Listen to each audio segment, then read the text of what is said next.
Hello, in this video I will show you how we can add borders for a large data. Let's say you have 5,000 rows and you have to add borders. So you have to select it first,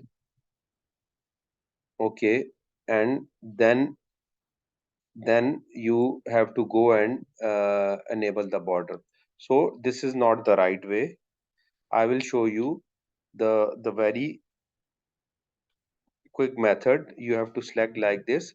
Let's say you have 5,000 rows. It is a difficult job, so it is very easy. You just click on the first cell. If you want to start borders from names or from here, it is up to you. Let's say I will start from the first entry, the name Nadir, from here, okay, and then go to this name box. This on the left side of the formula bar, there is a name box.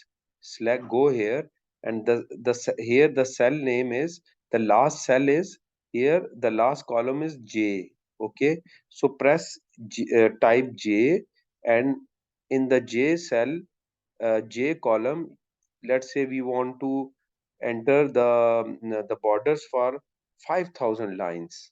So just type J5000 and then do not press enter, press shift plus enter. You can see this, shift, shift, enter. You can see 5,000 lines are selected.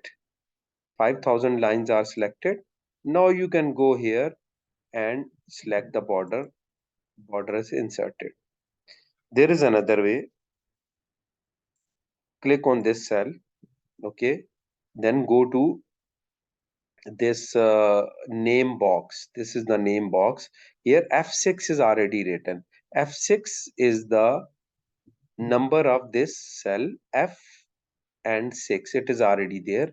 You just put colon, two dots, colon, okay, and the last cell till up to where you want to select, J 5000.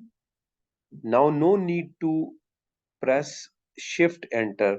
After this, just press enter. You can see it is selected, and you can select the border.